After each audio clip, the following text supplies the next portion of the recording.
Good morning, doctors. Welcome to IIB's digital classroom. Let's explore the world of biology. तर बेटा इव्होल्युशनचं origin of लाईफच्या theories आपण बघत होतो बेटा, बरोबर आहे. ओरिजिन ऑफ लाईफच्या थिअरीज आपण बघत होतो. त्याच्यामध्ये मी तुम्हाला सांगितलंय की सगळ्यात सुरुवातीला कालच्या लेक्चरमध्ये तुम्हाला सांगितलं होतं बेटा की फॉसिल्स आर ट्रू एव्हिडन्सेस. ठीक आहे, फॉसिल्सच्या बेसिसवर तुम्ही पक्क सांगू शकता की असं झालं होतं. ठीक आहे, पण 4.5 बिलियन इयर्स ॲगो जेव्हा अर्थचं फॉर्मेशन झालं त्यावेळेस फॉसिल्स वगैरे काही नव्हते बेटा, है ना. 2 billion years ago, 3 billion years ago हा असा काळ आहे, त्यावेळेस फॉसिल्स वगैरे काही नव्हते, बरोबर आहे.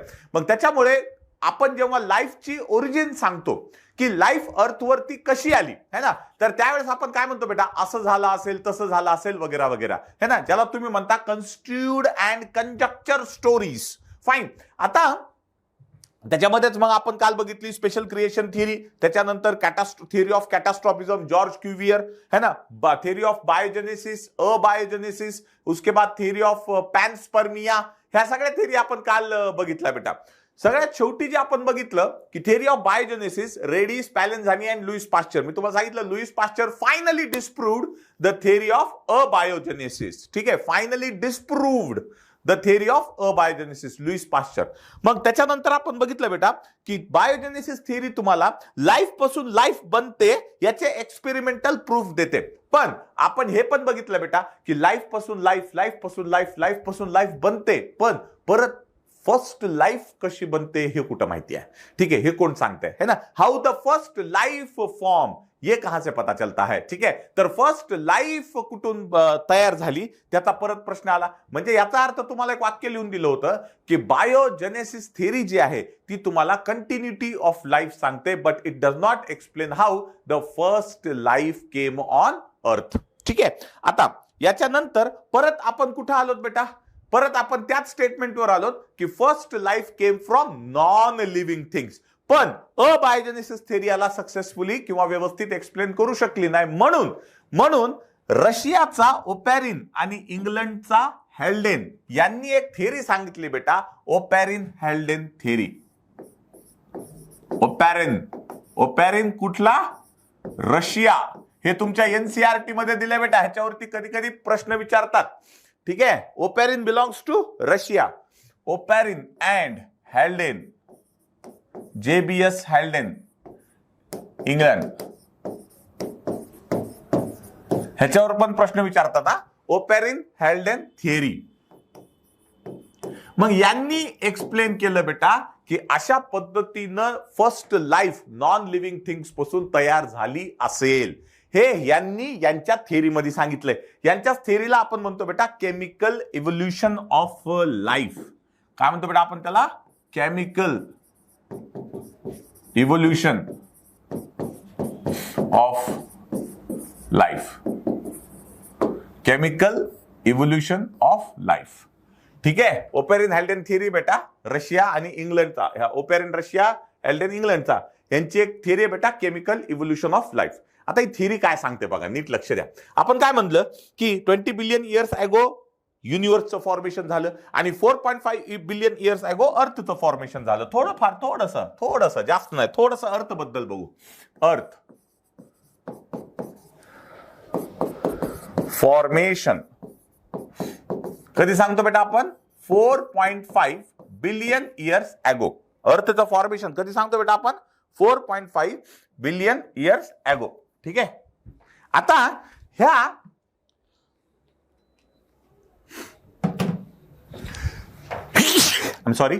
आता 4.5 बिलियन इयर्स ॲगो आपण अर्थचं फॉर्मेशन सांगतो. आता हे जे अर्थचं फॉर्मेशन आहे बेटा, ह्या अर्थच्या फॉर्मेशन मध्ये आपण काय म्हणतो की अर्थला बेसिकली असे पार्ट असतात. समजा सगळ्यात बाहेरचं,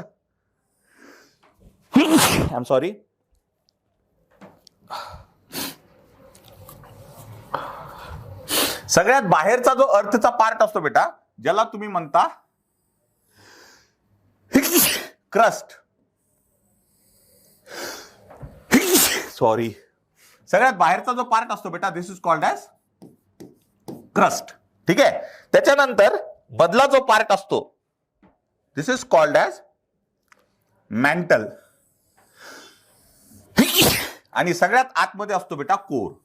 ठीक आहे, तर सगळ्यात बाहेरचा जो पार्ट असतो ज्याला तुम्ही म्हणता क्रस्ट, त्याच्यानंतर मधला जो पार्ट असतो दॅट इज कॉल्ड मॅन्टल, आणि सगळ्यात आतला जो असतो part that is called as core. तर अर्थचे असे 3 पार्ट असतात बेटा. अर्थचे किती पार्ट? 3 पार्ट. सगळ्यात बाहेरचा क्रस्ट, त्याच्या आतमध्ये मॅन्टल आणि त्याच्या आतमध्ये कोर. ठीक आहे, तर असे 3 पार्ट असतात बेटा. आता हा जो क्रस्ट आहे हे बघा, this is mantle, this is mantle and this one is core. Core. ठीक आहे, so crust, mantle and core. तुमचा जो क्रस्ट आहे म्हणजे कुठला पण जो हॉट, मी तुम्हाला काय सांगितलं, जेव्हा अर्थचं फॉर्मेशन झालं ऍट दॅट टाइम अर्थ वॉज अ हॉट बॉल. एक खूप गरम असा बॉल होता अर्थ. ठीक आहे, तर तुम्हाला माहिती आहे कधी पण कुठल्याही गोष्टीचा सरफेस अगोदर थंड होत असतो. ठीक आहे ना, म्हणजे आपण कपामध्ये चहा घ्या किंवा बशीमध्ये चहा घ्या, वरचा सरफेस लेअर अगोदर थंड होत असतो. तसंच अर्थचं पण झालं बेटा. अर्थचा काय थंड झाला अगोदर? क्रस्ट. ठीक आहे, अर्थचा काय थंड झाला? क्रस्ट. मॅन्टल अजून पण थंड झालेलं नाहीये. ठीक आहे, मॅन्टल अजून पण, मॅन्टलचं टेम्परेचर खूप जास्त आहे. ठीक आहे, त्याच्यामुळे मॅन्टल मधूनच व्होल्कॅनिक इरप्शन्स, लावा वगैरे बाहेर येत असतं. ठीक आहे, आणि हा त्याचा कोर. फाईन. तर हा जो क्रस्ट आहे बेटा, ह्या क्रस्ट जसा जसा थंड होऊ लागला तसं तसं तो जो पार्ट आहे तो सेमी सॉलिड होऊ लागला, ज्याला तुम्ही काय म्हणता बेटा? मॉल्टन मास. ठीक आहे, हा शब्द तुमच्या एनसीईआरटी मध्ये दिलेला मॉल्टन मास. ठीक आहे, मॉल्टन मास. मॉल्टन मास म्हणजे काय? ते लावा टाईप असतं ना, सेमी सॉलिड, तशा पद्धतीचा लेअर, हे स्ट्रक्चर तयार होऊ लागलं आणि स्लोली स्लोली ते काय होऊ लागलं? थंड होऊ लागलं. ठीक आहे, अर्थ बद्दलची माहिती सांगतो तुम्हाला, फॉर्मेशन ऑफ अर्थ. फाईन. आता तुमच्या बोर्डच्या पुस्तकामध्ये एक इन्फॉर्मेशन पण आहे की बाबा जे हेवी मेटल्स आहेत जसं की निकेल, आयर्न है ना, निकेल असेल, आयर्न असेल, ठीक आहे ना, आयर्न, निकेल, जे हेवी मेटल्स आहेत ना, हे असं they sink down and they form the core of the earth. ठीक आहे, तर अशा पद्धतीनं अर्थचे 3 पार्ट, बाहेरचा क्रस्ट, मॅन्टल आणि कोर. मॅन्टल अजून पण गरमच आहे बेटा. व्होल्कॅनिक इरप्शन्स जे होतात ते या मॅन्टल मधूनच बाहेर निघत असतात. ठीक आहे, तर त्यावेळेस आपण असं म्हणतो बेटा की अर्थच्या सराउंडिंगला अजून व्यवस्थित ऍटमॉस्फिअर डेव्हलप झालेला नव्हता. अर्थच्या सराउंडिंगला व्यवस्थित ऍटमॉस्फिअर डेव्हलप झालेला नव्हता. तर जो अंडर डेव्हलप्ड ऍटमॉस्फिअर होता, जो अंडर डेव्हलप्ड ऍटमॉस्फिअर होता, त्या ऍटमॉस्फिअर मध्ये तुम्हाला काय काय सापडतं बेटा? Carbon, hydrogen, oxygen, nitrogen. काय काय सापडतं बेटा? Carbon, hydrogen, oxygen, nitrogen. ठीक आहे, ते अंडर डेव्हलप्ड जे ऍटमॉस्फिअर होतं त्याच्यामध्ये कार्बन, हायड्रोजन, ऑक्सिजन, नायट्रोजन है ना, हे सापडतात. याच्यामध्ये मी हायड्रोजनला इथे स्टार करतो बेटा, because hydrogen was most abundant and most reactive. वाटल्यास ते लिहितो पण मी इथे. Hydrogen at that time, hydrogen was most abundant and we can say reactive. Hydrogen was most abundant and we can say reactive. Carbon, hydrogen, oxygen, nitrogen मध्ये hydrogen most abundant होता आणि काय होता बेटा? रिएक्टिव्ह होता. ठीक आहे, so this hydrogen it combines with carbon, it combines with oxygen, it combines with nitrogen, it combines with hydrogen. ठीक है ना, सो ये कार्बन के साथ कंबाइन होकर क्या बना रहा है? मीथेन या फिर हाइड्रोकार्बन्स. ठीक है, मीथेन या हाइड्रोकार्बन्स, इसके साथ कंबाइन होकर बना रहा है water, but that water was in the form of vapour because of high temperature. At that time temperature was very high. Yesterday के लेक्चर में भी मैंने आपको बताया था what was the primitive conditions on earth. अर्थवर त्या प्रिमिटिव्ह कंडिशन्स काय होत्या बेटा? अर्थवर प्रिमिटिव्ह कंडिशन्स होत्या की त्यावेळेस अर्थचं टेम्परेचर खूप जास्त होतं, ऍटमॉस्फिअर डेव्हलप नव्हता. ऍटमॉस्फिअर कसा होता? रिड्युसिंग टाईपचा होता आणि ओझोनचा लेअर नव्हता, त्याच्यामुळे युव्ही रेज डायरेक्ट अर्थवरती यायच्या. फाईन. तर ह्या सगळ्या प्रिमिटिव्ह कंडिशन्स होत्या बेटा अर्थवरती. ठीक आहे, तर इथं तुम्ही बघा आपण काय म्हणतो? कार्बन, हायड्रोजन, ऑक्सिजन, नायट्रोजन मध्ये hydrogen was very abundant. Hydrogen was very abundant which combines with carbon to form methane, है ना, which combines with oxygen to form water, but that water was in the form of vapours. ठीक है, okay. Then it combines with nitrogen to form ammonia, it combines with H, it forms H2. Now इसके basis पे हम लोग ये बोल सकते हैं बेटा, इसके बेसिस पे हम लोग एक चीज क्या बोल सकते हैं कि इसके बेसिस पे हम लोग एक चीज क्या बोल सकते हैं कि methane was the first and ammonia and water was the first. This is organic and inorganic compound.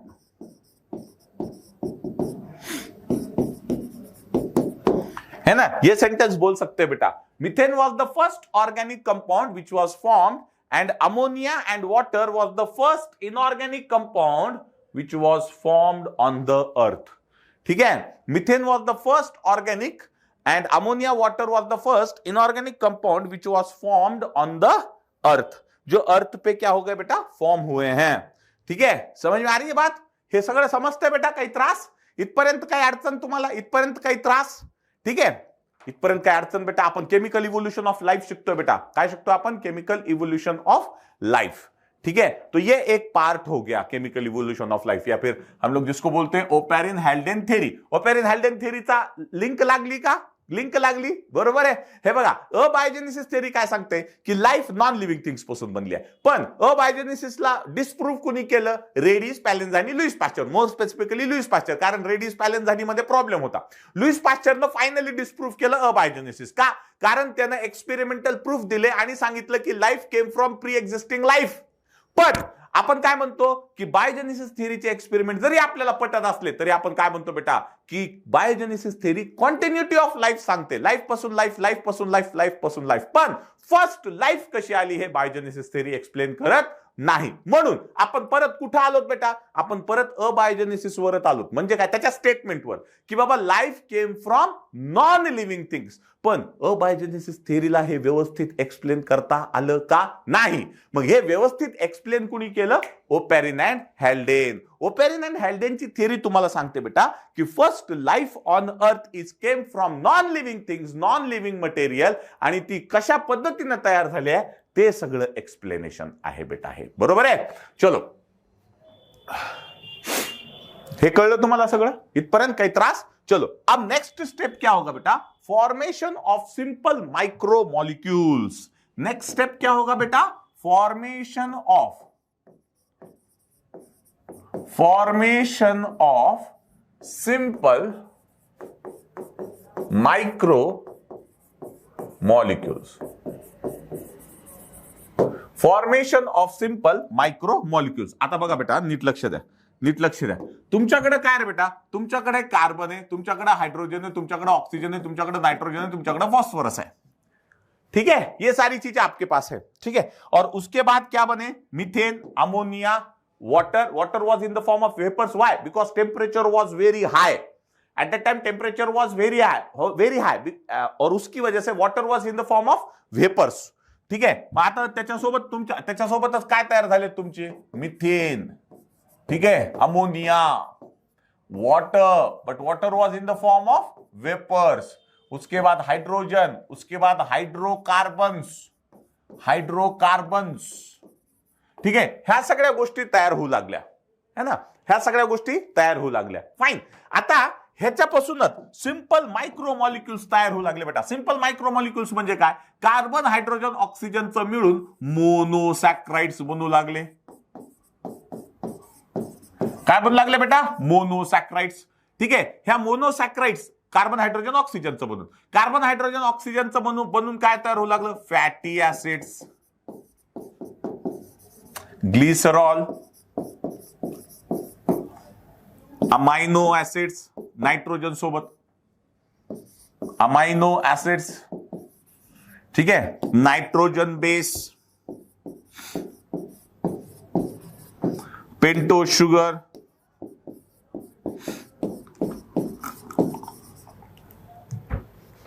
ठीक है, तो ये सारी चीजें बनने लग गई. Formation of simple micro molecules. अशा पद्धतीनं ह्या सगळ्यापासून अशा पद्धतीने सिंपल माइक्रो मॉलिक्यूल्स तयार होऊ लागले बेटा. ठीक आहे, आणि ह्या सिंपल माइक्रो मॉलिक्यूल्सचं जे फॉर्मेशन झाले, ह्या सिंपल माइक्रो मॉलिक्यूल्सच काय होऊ लागले बेटा? सिंपल माइक्रो मॉलिक्यूल्सचं होऊ लागलं पॉलिमरायझेशन. सिंपल माइक्रो मॉलिक्यूल्सचं होऊ लागलं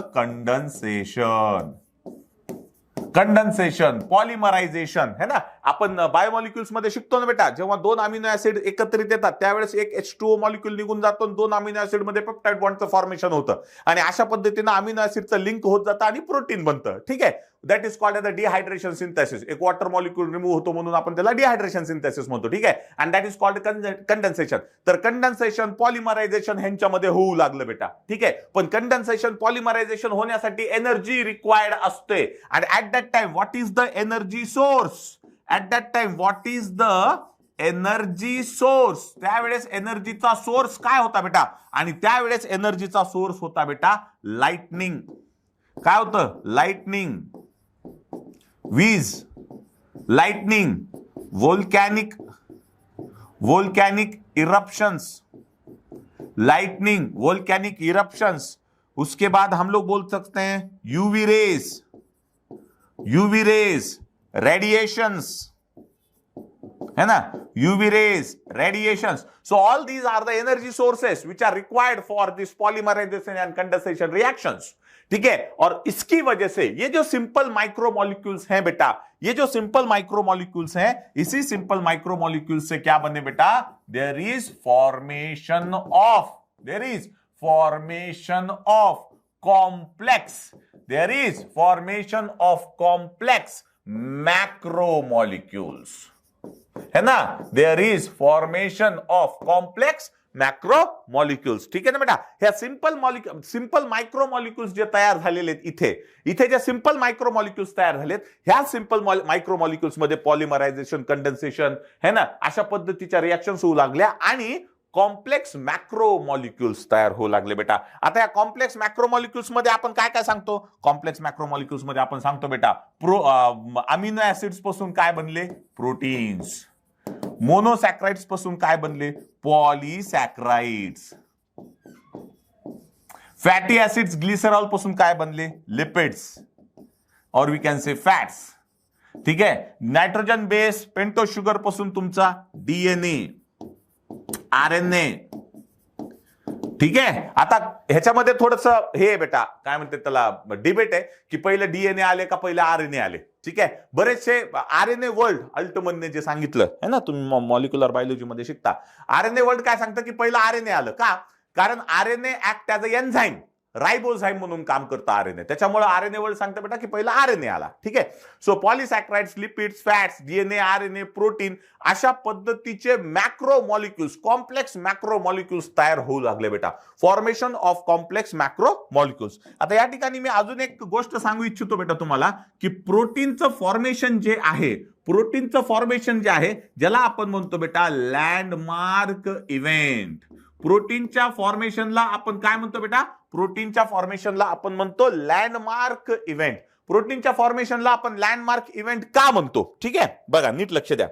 पहिल्यांदा बघा, हे जे आहे ना, ह्या सगळ्या गोष्टी तयार व्हायला हजारो वर्ष लागलेत बेटा. हे काही 2-4 दिवसात झालेलं नाहीये. हजारो, लाखो, करोडो वर्ष लागलेत ह्या सगळ्या गोष्टी होण्यासाठी. मग एवढं वर्ष हे सगळं कुठं जमा होऊ लागलं? रेनच्या फॉर्म मध्ये जमा होऊ लागलं. हे कुठं जमा होऊ लागलं ते मी सांगतो तुम्हाला. ठीक आहे ना? हे सगळं रेनच्या फॉर्म मध्ये जमा होऊ लागलं बेटा, है ना? क्योंकि टेम्परेचर कम हो गया. जैसे टेम्परेचर कम हो गया और बारिश शुरू हो गई तो ओशन बेड्स बने थे ना, ओशन बेड्स में ये सारा बारिश का पानी जमा होने लग गया, समंदर बना और उसमें ये सारी चीजें जमा होने लग गई. तुम्हाला हे समजायलंय का? अरे देखो बेटा, जैसे जैसे मतलब हजारों करोड़ों साल गुजर गए, वैसे वैसे अर्थ का टेम्परेचर कम होने लग गया. अर्थ का टेम्परेचर क्या होने लग गया बेटा? कम होने लग गया. और जैसे जैसे अर्थ का टेम्परेचर कम होने लग गया, क्या शुरू हो गया? रेन, है ना? कैसा रेन? टोरेंशियल रेन म्हणजे साधा पाऊस नाही, टोरेंशियल रेन म्हणजे एकदा पाऊस सुरू झाला की 100, 150 वर्ष पाऊस. ठीक आहे. आणि जे ओशन बेड्स जे तयार झालेले आहेत बेटा, त्या ओशन बेड्स मध्ये हे रेन जमा होऊ लागलं अँड इट फॉर्म्स ओशन. ठीक है ना? तो ये जो टोरेंशियल रेन जो है दैट गेट्स अकुमुलेट, ये अकुमुलेट होने लग गया, ये जमा होने लग गया. कहां पे? ओशियन बेड्स में. Ocean beds. अब आप बोलोगे सर ये ओशन बेड्स कैसे बने? देखो बेटा, उस वक्त ना एटमॉस्फेयर डेवलप नहीं था. ठीक है. उस वक्त एटमॉस्फेयर डेवलप नहीं था, और उस वक्त एटमॉस्फेयर डेवलप नहीं था, इसलिए जो मेटिओराइट्स हैं, मेटिओराइट्स म्हणजे आता तुम्हाला कसं सांगू, आपल्याला जास्त काही जिओग्राफी शिकायची नाही. थोडक्यात लघुग्रह, एक छोटासा प्लॅनेट, इतक्या आकाराचा, ठीक आहे, अशा पद्धतीचा एक solid structure, circular solid structure, छोटा लघुग्रहासारखा, स्मॉल प्लॅनेट सारखा, अशा पद्धती त्याला मेटिओराइट्स म्हणतात. ते येऊन दे स्टक ऑन द अर्थ बेटा, अर्थवर येऊन आदळायचे आणि त्याच्यामुळे अर्थवर मोठे मोठे खड्डे पडायचे, ठीक आहे. And that depressions that is called the ocean beds. आणि हे जे टोरेन्शियल रेन आहे, कारण टेम्परेचर कमी झालं म्हणजे व्हेपरच्या फॉर्म मध्ये जे वॉटर होतं ते आता कुठल्या फॉर्म मध्ये येऊ लागलं, लिक्विडच्या फॉर्म मध्ये येऊ लागलं. म्हणजे काय सुरू झालं, रेन सुरू झालं. काय सुरू झालं बेटा, रेन. आणि या रेन सोबत हे रेन कुठं अक्युमुलेट होऊ लागला, ओशन बेड्स मध्ये. आणि ओशन बेड्स मध्ये हे रेन अक्युमुलेट होऊ लागले म्हणून तिथं काय तयार झालं, ओशन. अजून सुद्धा ओशनचं वॉटर कसं होतं त्यावेळेस, हॉटच होतं है ना. त्या काळात ओशन तयार होऊ लागलं पण ओशनचं पाणी पण कसं होतं, हॉटच होतं, ठीक आहे. आणि मग हे जे सिंपल मायक्रोमॉलिक्युल्स इथं जे तयार झालेले आहेत, हे बघा, हे जे सिंपल मायक्रोमॉलिक्युल्स जे तयार झाले, ठीक आहे ना, हे जे सिंपल मायक्रोमॉलिक्युल्स जे तयार झाले, this simple micromolecules they get accumulate in ocean with rain, है ना. आपण असं म्हणू शकतो, with rain the simple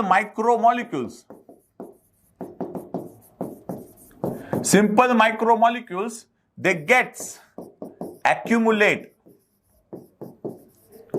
in ocean. ठीक आहे. हे जे सिंपल मायक्रोमॉलिक्युल्स तयार होऊ लागले, हे रेन सोबत कुठे जमा होऊ लागलं बेटा, ओशन मध्ये जमा होऊ लागलं. आणि ओशनचं पाणी कसं आहे, हॉट आहे, ठीक आहे. म्हणून हे जे सिंपल मायक्रोमॉलिक्युल्स गरम ओशन मध्ये जे अक्युमुलेट होऊ लागलं, यालाच हॅल्डेननं सांगितलं बेटा हॉट डायल्यूट सूप. हे कुणी म्हणलं बेटा, हॅल्डेनने. हॅल्डेन इसको क्या बोला बेटा, हॉट डायल्यूट सूप. हॅल्डेन ने इसको क्या बोला, hot dilute soup. Because that simple micromolecules they act as a nutrient.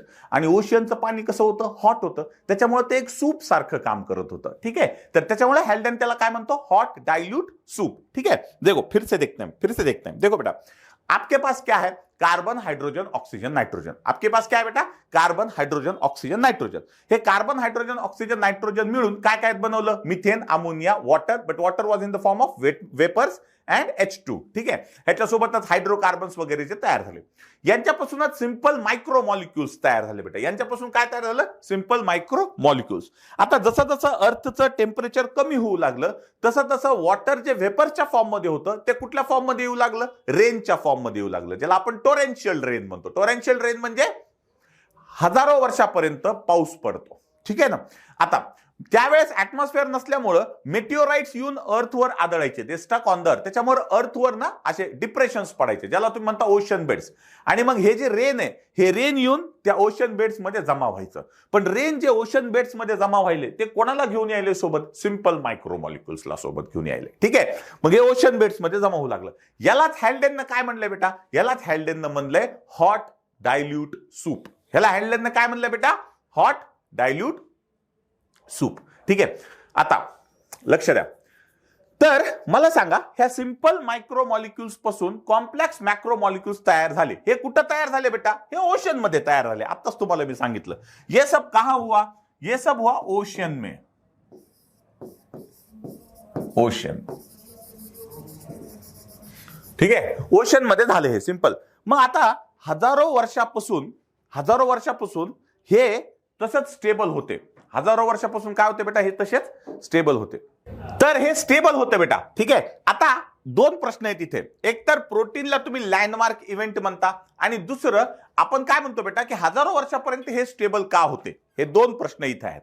पहिला प्रश्न, why this is called as a landmark event, है ना. लँडमार्क इव्हेंट म्हणजे अतिशय महत्वाची इन्सिडन्स, अतिशय महत्वाचा पॉइंट, है ना. तर प्रोटीनच्या फॉर्मेशनला आपण लँडमार्क इव्हेंट का म्हणतो बेटा, कारण आपण बायोमॉलिक्युल्स मध्ये शिकतो की enzymes are nothing but proteins, है ना. Almost all enzymes are proteins, ठीक आहे. मग ज्यावेळेस प्रोटीनचं फॉर्मेशन झालं, त्यावेळेस ह्यांच्यापैकी काही प्रोटीन्स हे एन्झाइम्सचं काम करू लागले बेटा, ठीक आहे. म्हणजे आतापर्यंत ज्या रिॲक्शन्स होत होत्या, त्या रिॲक्शन्स खूप स्लो होत होत्या. आता याच्या पुढे जे रिॲक्शन्स होतील त्या एकदम फास्ट रिॲक्शन्स होतील, ठीक आहे. त्याच्यामुळे आपण प्रोटीनच्या फॉर्मेशनला लँडमार्क इव्हेंट म्हणतो बेटा, किंवा आपण म्हणतो this is a very important part of origin of life, और it is the landmark event, ठीक आहे. Because protein act as enzymes, ठीक आहे. आणि याच्या पुढच्या ज्या रिॲक्शन्स होतील त्या कशा होतील, फास्ट होतील. ही झाली पहिली गोष्ट. दुसरी गोष्ट की तुमच्या समुद्रामध्ये हे सिंपल मायक्रोमॉलिक्युल्स अक्युमुलेट व्हायलेत रेन सोबत.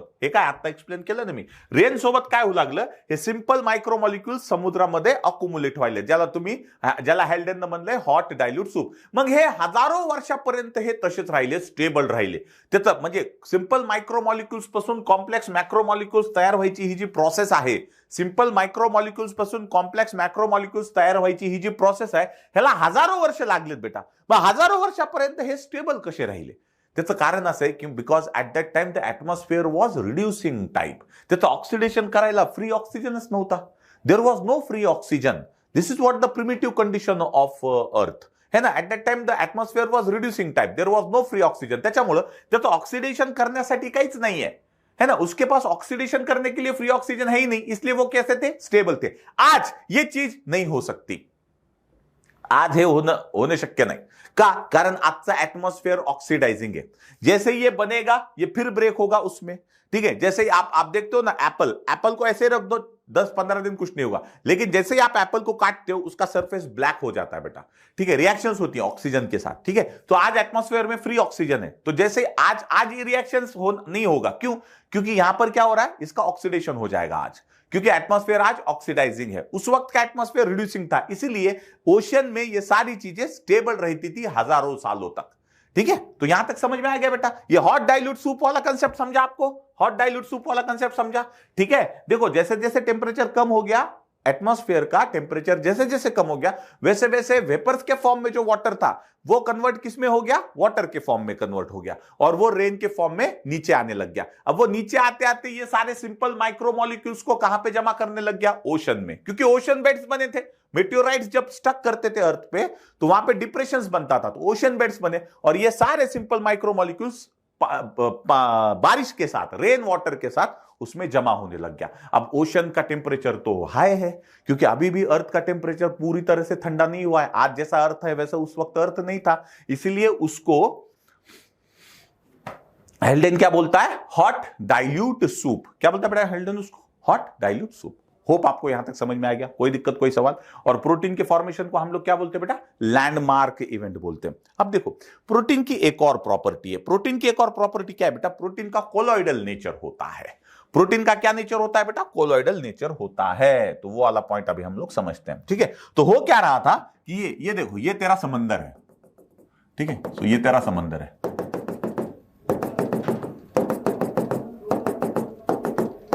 ठीक है. तो ये समंदर में क्या होने लग गया, प्रोटीन, न्यूक्लिक एसिड, लिपिड, है ना, कार्बोहाइड्रेट्स, है ना. तो इनका है ना इस तरह से कोलॉइडल स्ट्रक्चर बनने लग गया.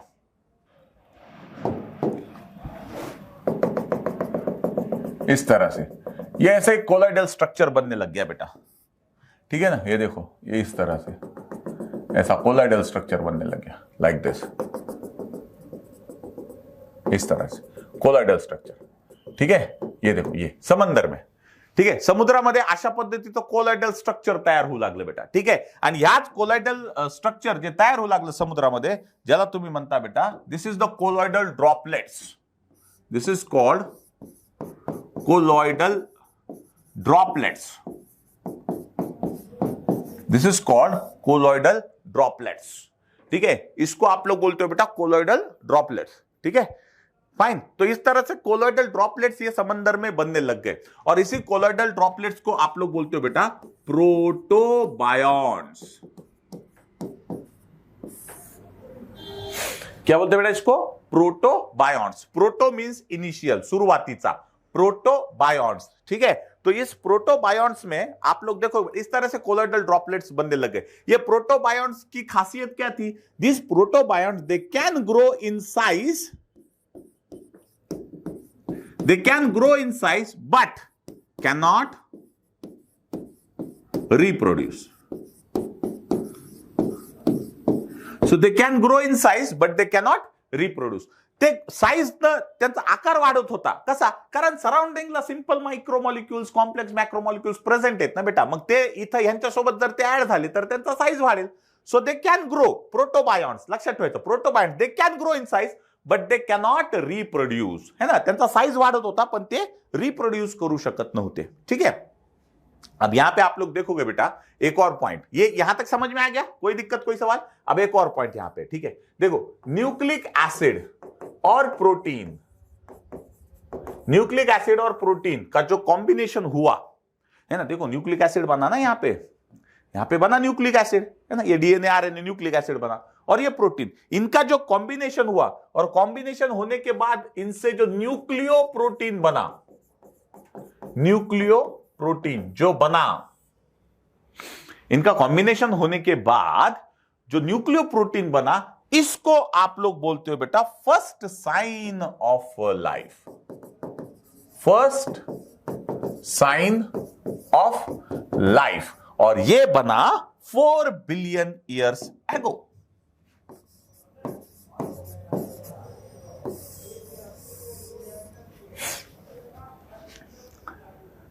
कन्सेप्ट समजू.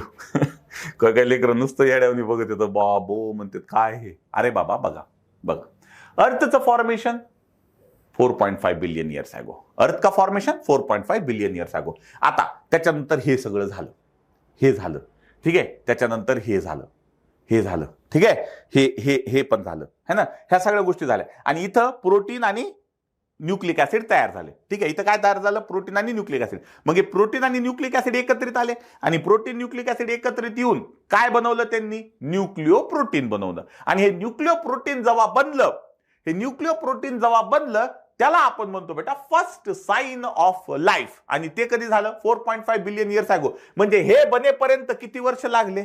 500 मिलियन वर्ष लागले अर्थच्या फॉर्मेशन पासून. म्हणून तर तुमच्या एनसीईआरटी मध्ये एक वाक्य आहे बेटा, एनसीईआरटी मधलं वाक्य काय बघा,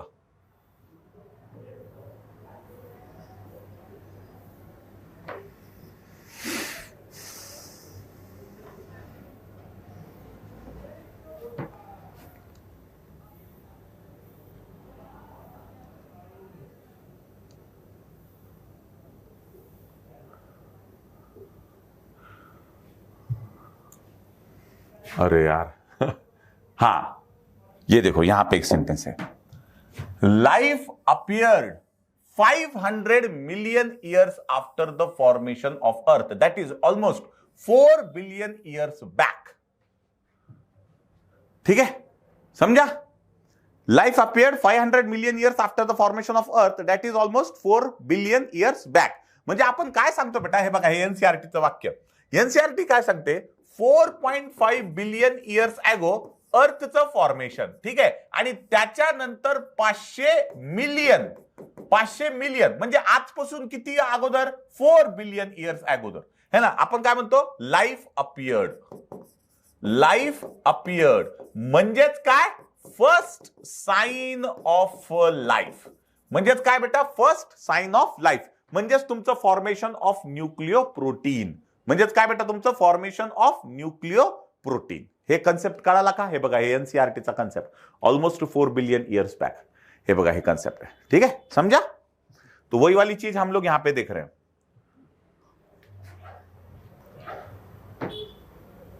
ठीक है, वही वाली चीज हम लोग यहां पे देख रहे हैं. ठीक है, अब देखो ये प्रोटोबायोन्स बने बेटा. क्या बने? प्रोटोबायोन्स, है ना. हे वेगळे, हे म्हणजे हे लक्षात ठेवा तुम्ही, अलग पार्ट. ठीक है, सो प्रोटोबायोन्स बने. प्रोटोबायोन्स क्या? Protobionts can grow in size but they can not reproduce. वो रिप्रोड्यूस नहीं कर सकते थे, वो ग्रो कर सकते थे. अब देखो यहां पे, अब ये वाली चीज, ये प्रोटोबायोन्स ऐसे ही बने हैं. तुम्ही जे सांगताय ते असंच झाले, हे कशावरून? ठीक आहे ना, तुम्ही जे सांगताय ते असंच झाले, हे कशावरून? तर त्याच्यामुळं ओपॅरिन आणि Sidney Fox they artificially synthesize these protobionts. Oparin and Sydney Fox artificially synthesized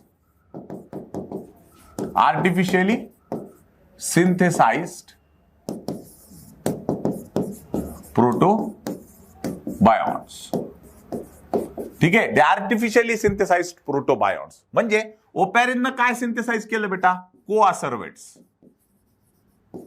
आणि सिडने फॉक्सने मायक्रोस्फियर, which is also called as proteinoid. Microsphere और प्रोटीनॉइड्स, ठीक है ना, कोआसर्वेट्स।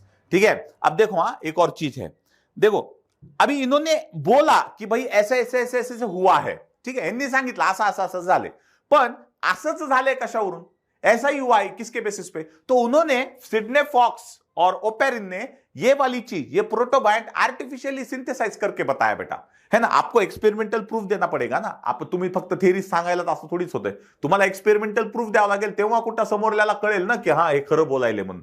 तर ह्यांनी आर्टिफिशियली हे सिंथेसाइज करून दाखवलं बेटा प्रोटीनॉइड, मग लोकांना कळलं हो यार असंच झालं असेल म्हणून, ठीक आहे ना। मग ओपेरिनने जे सिंथेसाइज केलं त्याला त्यांना नाव दिलं कोआसर्वेट्स, आणि सिडने फॉक्सने जे सिंथेसाइज केलं त्यांना काय नाव दिलं बेटा, मायक्रोस्फेअर और प्रोटीनॉइड। बघा परत ओआयडी शब्द आला, ओआयडी म्हणजे त्यासारखा, प्रोटीन सारखा प्रोटीनॉइड, स्मॉल स्मॉल स्पेरिकल स्ट्रक्चर होतं ते, त्याच्यामुळे त्याला मायक्रोस्फेअर म्हणलंय बेटा, स्पेरिकल स्ट्रक्चर होतं स्मॉल, त्याच्यामुळे त्याला काय म्हणलं, मायक्रोस्फेअर। ठीक आहे, आता ह्या कोआसर्वेट, मायक्रोस्फेअर, प्रोटीनॉइड्स हे जवळपास सगळे एकच आहेत, ठीक आहे, फक्त ह्यांच्या प्रॉपर्टीज मध्ये थोडासा डिफरन्स आहे। जसं की कोआसर्वेट्स जे आहेत, आता मला सांगा तुम्हाला वाटत नाही का की हे समुद्र आहे, सगळं सराउंडिंगला सगळं समुद्र आहे ना, हे सराउंडिंगला काय बेटा सगळं समुद्र, हे बघा हे सराउंडिंगला सगळे हे समुद्र आहे, आणि या समुद्रामध्ये हे कोआसर्वेट्स आहेत किंवा या समुद्रामध्ये हे प्रोटीनॉइड्स आहेत, है ना, प्रोटीनॉइड्स किंवा कोआसर्वेट्स।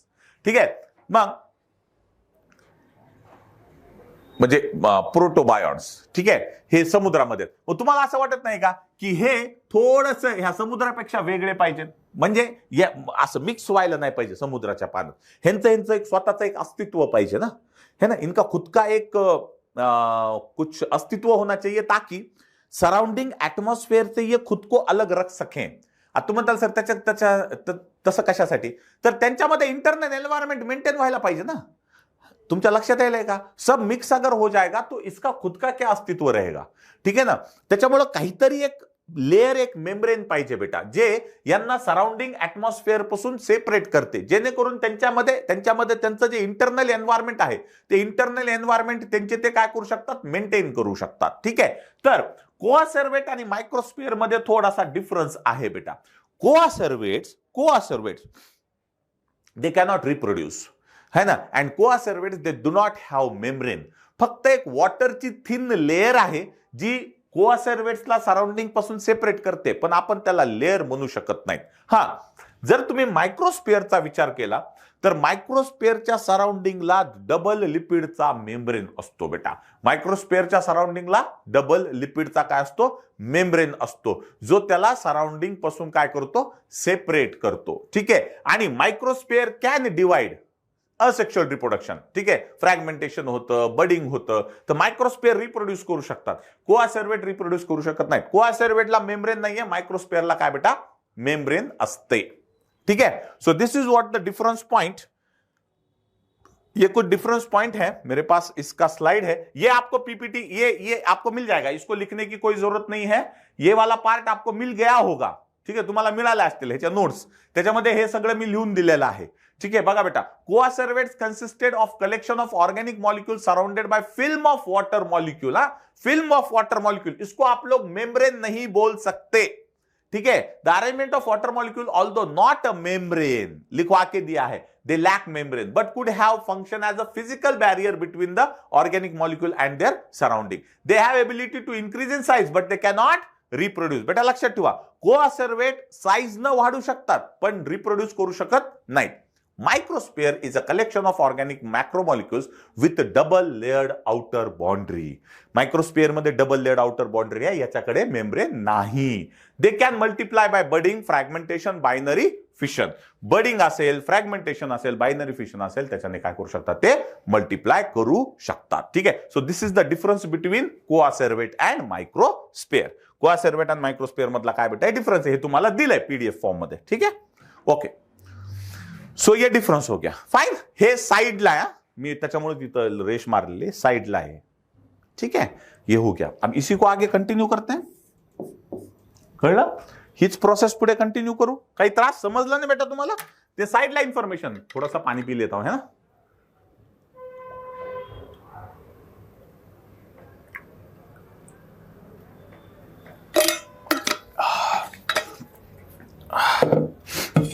देखो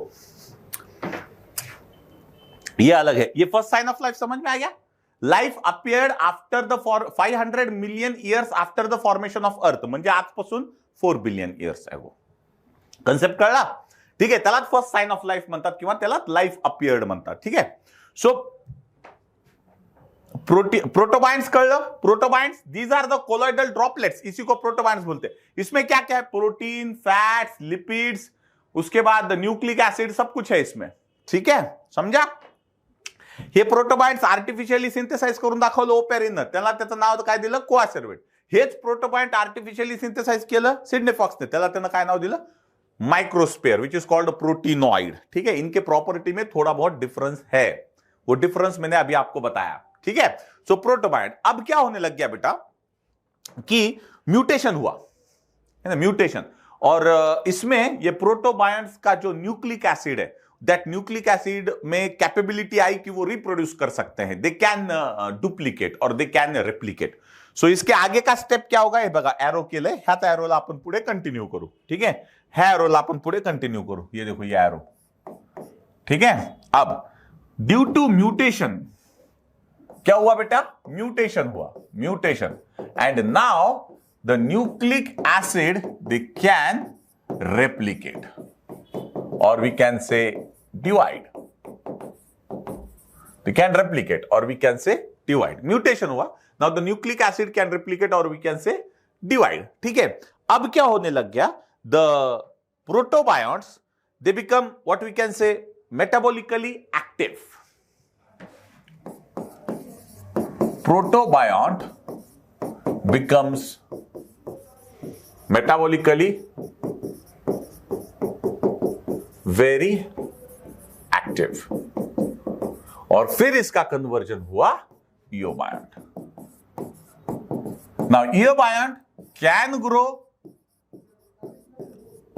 एंड डिवाइड ऑल्सो,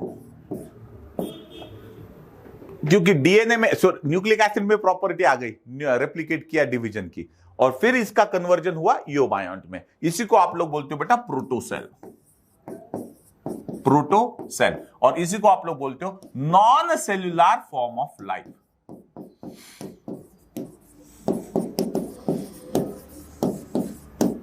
और ये बना 3 बिलियन ईयर्स एगो. कभी बेटा? 3 बिलियन ईयर्स एगो. ठीक है. 4 billion years ago first sign of life, that is what the nucleoprotein. आणि त्याच्यानंतर 1 बिलियन वर्षाच्या नंतर, म्हणजे आजपासून 3 बिलियन ईयर्स एगो काय तयार झालं बेटा? ईओबायंट, जिसको आप लोग बोलते हो प्रोटोसेल, और it is called as a non cellular form of life. This is given in your NCERT. So this is NCERT का पॉइंट जिसपे आपको सवाल पूछा जा सकता है. ठीक है. अब क्या हुआ बेटा? इसमें दिस ईओबायंट इज फर्दर डेवलप्ड. ठीक है ना, और डेवलप हो गया, मेटाबॉलिकली और एक्टिव हो गया. ठीक है, मेटाबॉलिकली और एक्टिव हो गया और डेवलप हो गया, and it forms the first cellular form of life. First cellular form of life म्हणजे कसं? डीएनए चार्ज घेतला की बाबा ठीक आहे, मी चार्ज घेतो, मी सगळ्यांना कंट्रोल करतो, मी मेटाबॉलिक ऍक्टिव्हिटी कंट्रोल करतो, मी पूर्ण सेलला कंट्रोल करतो, पूर्ण सेलवर माझा कंट्रोल घेतो. अशा पद्धतीच्या गोष्टी झाल्या.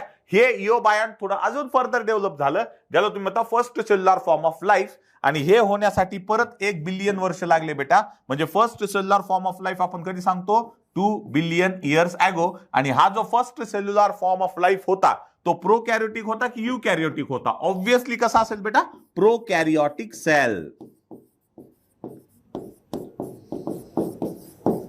आणि हे प्रोकॅरियोटिक सेल ऑटोट्रॉपिक होते का हेट्रोट्रॉपिक? ऑब्वियसली ऑटोट्रॉपिक नसतील. ठीक आहे ना, हेट्रोट्रॉपिक असतील. So they are anaerobic and chemoheterotrophs.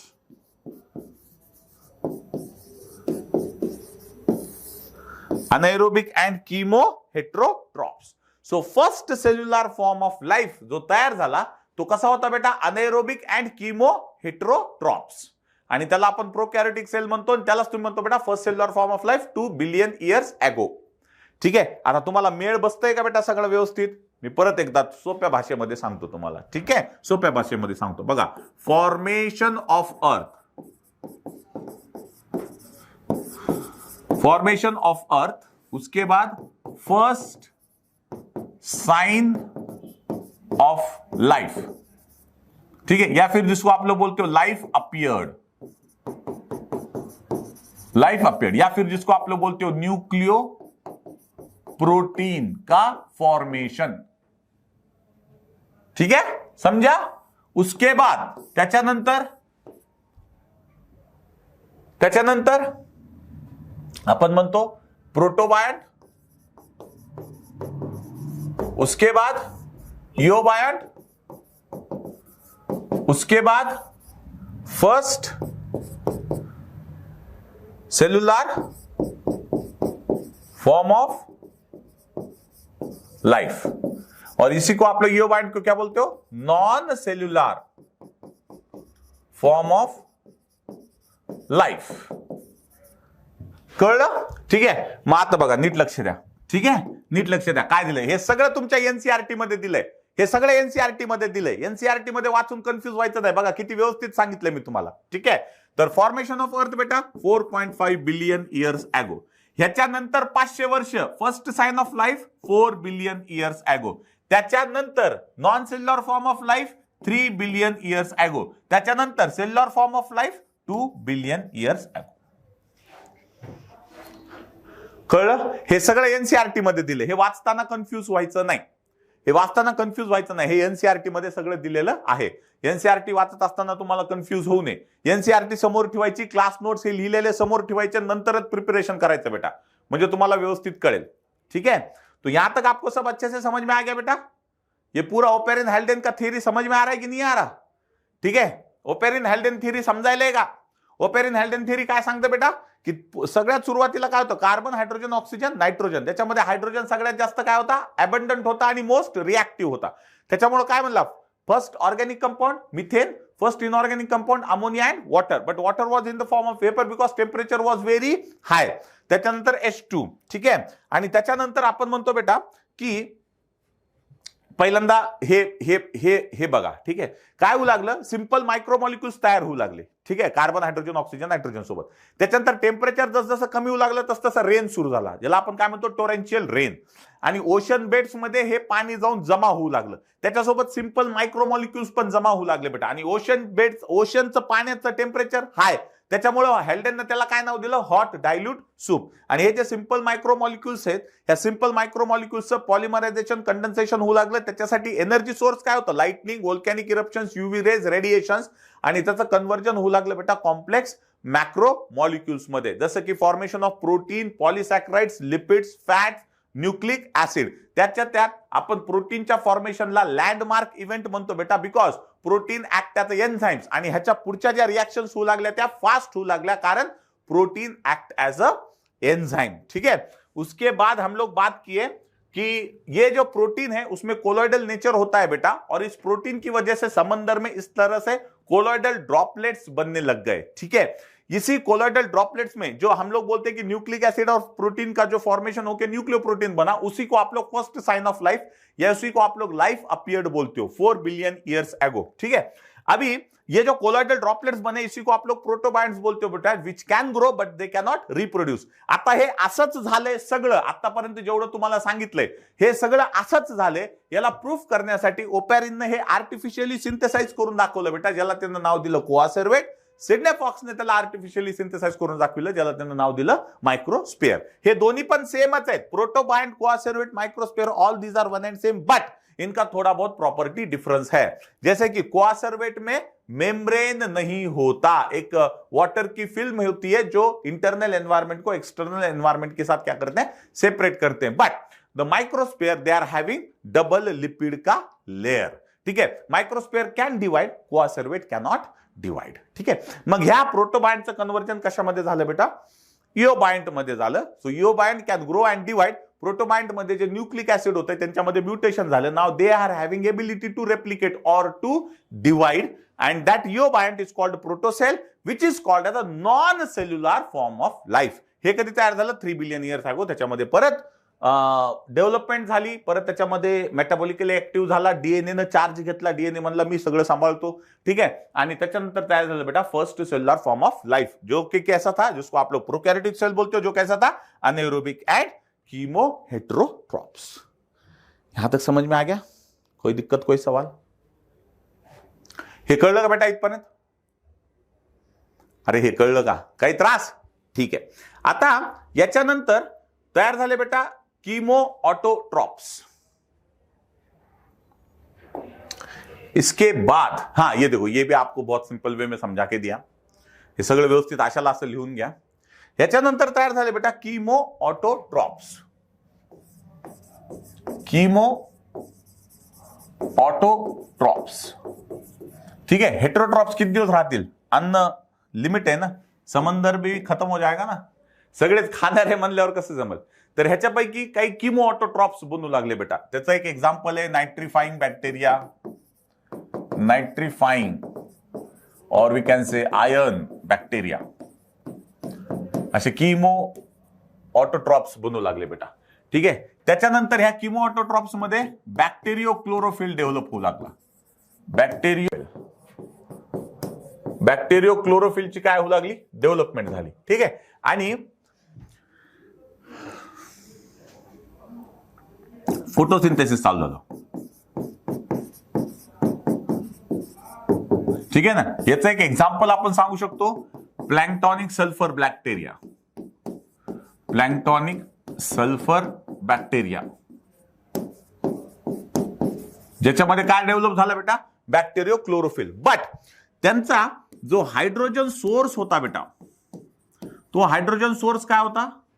H2S, ठीक आहे. काय होता बेटा hydrogen source? H2S. Planktonic sulphur बॅक्टेरियामध्ये बॅक्टेरियो क्लोरोफिल डेव्हलप झाला, ठीक आहे. फोटोसिंथेसिस करू लागले, पण हायड्रोजन सोर्स काय होता? H2S. त्याच्यानंतर डेव्हलप झाले बेटा true chlorophyll. True chlorophyll example cyanobacteria. End उसमें जो फोटोसिंथेसिस होता था, फोटोसिंथेसिस जो उनमें होता था, उसमें हाइड्रोजन सोर्स था बेटा H2O. H2O, ठीक आहे. बघा कीमो ऑटोट्रॉप्स, कीमो हेटेरोट्रॉप्स तयार झाले पहिल्यांदा, पुन्हा तयार झाले chemo autotrophs. Example nitrifying bacteria, ion bacteria, ठीक है. उसमें फिर बैक्टीरियो क्लोरोफिल डेवलप हुआ, ठीक है, और वो फोटोसिंथेसिस करने लग गए. Example planktonic sulphur bacteria. लेकिन ये फोटोसिंथेसिस कर रहे हैं, लेकिन इनका हाइड्रोजन सोर्स क्या था? H2S. त्याच्यानंतर ट्रू क्लोरोफिल डेव्हलप झालं बेटा, जसं की सायनोबॅक्टेरिया, ज्याला तुम्ही म्हणता blue green algae. Blue green algae, ठीक है, इसी को आप लोग बोलते हैं बेटा ब्लू ग्रीन अल्गे, जो कि जिसमें ट्रू क्लोरोफिल डेवलप हुआ और ये अब फोटोसिंथेसिस करने लग गए. अब यहां पे हाइड्रोजन का सोर्स क्या था? H2O. हाइड्रोजन का सोर्स क्या था बेटा? H2O. और उसकी वजह से क्या होने लग गया? There is liberation of free oxygen. क्योंकि हाइड्रोजन सोर्स यहां पे क्या था बेटा? H2O. और उसकी वजह से अब फ्री ऑक्सीजन लिबरेट होने लग गया. There is liberation of oxygen, ठीक आहे. आता ऑक्सिजन लिबरेट होऊ लागला, आता ऑक्सिजन ऍटमॉस्फिअर मध्ये सोडला जाऊ लागला, ठीक आहे. And now the atmosphere slowly become oxidising. इसका नेक्स्ट स्टेप क्या होगा? नाउ एटमॉस्फेयर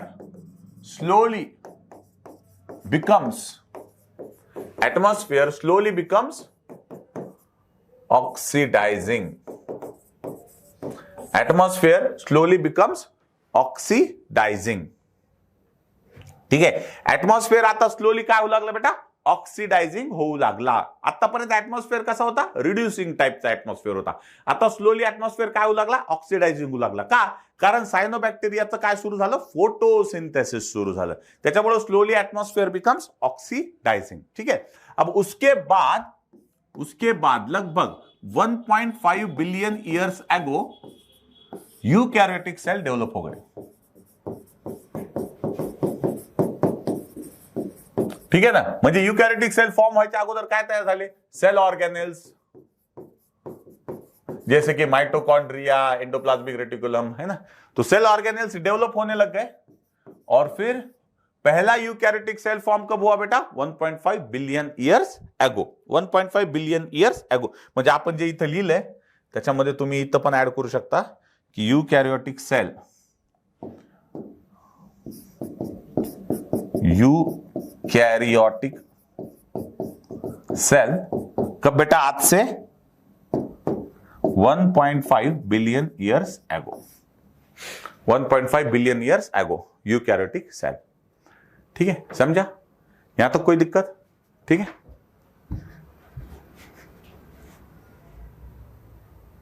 ये देखो ये आ गया यहां तक समझ में, पूरा सगळं व्यवस्थित कळालं का बेटा तुम्हाला? ठीक आहे.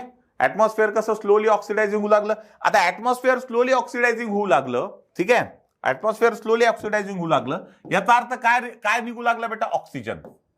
ठीक है, अब ये जो ऑक्सीजन है O2, इसके साथ ऑक्सीजन कंबाइन होके क्या बना रहा है, O3. That is what the formation of ozone. Formation of ozone. ठीक आहे, ओझोनच्या फॉर्मेशनला फ्री ऑक्सिजनची गरज आहे. ठीक आहे, आणि फ्री ऑक्सिजन कधी रिलीज होऊ लागला, जेव्हा फोटोसिंथेसिस सुरू झालं त्यावेळेस फ्री ऑक्सिजन रिलीज झाला. ठीक आहे, आणि नंतर काय झालं बेटा, फॉर्मेशन ऑफ ओझोन, ओझोनची लेअर तयार झाली, ज्याला तुम्ही काय म्हणता, O3. ठीक है, समझा यहां तक, कोई दिक्कत कोई सवाल? ओपेरिन हेल्डेन थ्योरी समझ में आ गया. अब ओपेरिन हेल्डेन थ्योरीला सायंटिफिक प्रूफ दिलं बेटा युरे आणि मिलरने, है ना. युरे अँड मिलर, युरे आणि मिलरने एक सायंटिफिक प्रूफ दिलं बेटा 1953. यांचा एक एक्सपेरिमेंट आहे बेटा, ज्याला तुम्ही म्हणता spark discharge.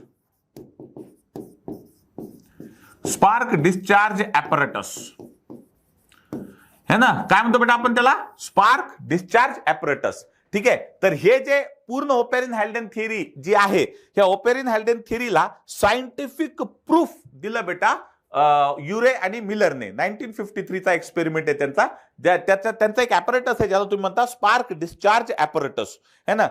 Spark discharge apparatus. आणि ते ॲपरेटस कसं आहे आणि कशा पद्धतीनं त्यांनी एक्सपेरिमेंट केला आणि त्यांना काय फाइंडिंग्स होत्या, ह्या सगळं आपण उद्याच्या लेक्चरला बघणार आहेत. आणि आजचं जे ओपेरिन हेल्डेन थ्योरी आहे, ही पूर्ण ओपेरिन हेल्डेन थ्योरी बोर्डवर जेवढं आहे तेवढं व्यवस्थित लिहायचं तुम्हाला पहिल्यापासून. हे बघा, हे सगळं पहिल्यापासून बोर्डवर जे जे मी लिहिलंय हे सगळं तुम्हाला व्यवस्थित लिहायचंय बेटा पूर्ण. ठीक आहे, हे बघा, हे पूर्ण वाटल्यास तुमच्यासाठी परत एकदा हे दाखवतोय. ठीक आहे, हे बघा, हे सगळं तुम्हाला बोर्डवर जे लिहिलंय सगळं व्यवस्थित लिहायचंय बेटा. ठीक आहे, त्याच्यासोबत तुम्हाला PDF पण मिळालेली आहे. ठीक आहे, हे सगळं तुम्हाला व्यवस्थित लिहायचंय. युरे मिलरचा एक्सपेरिमेंट आणि ओपेरिन हेल्डेन थ्योरी परत एकदा आपण उद्याच्याला रिवाइज करूयात. ठीक आहे, युरे मिलर एक्सपेरिमेंट आपण उद्या बघूयात, त्याच्यासोबत उद्या आपण थियरीज ऑफ ऑर्गेनिक इव्होल्यूशनला सुरू करूत बेटा. ठीक है, लैमार्कची थ्योरी. फाइन, तब तक के लिए stay tune with IIB think neat, think IIB. Thank you.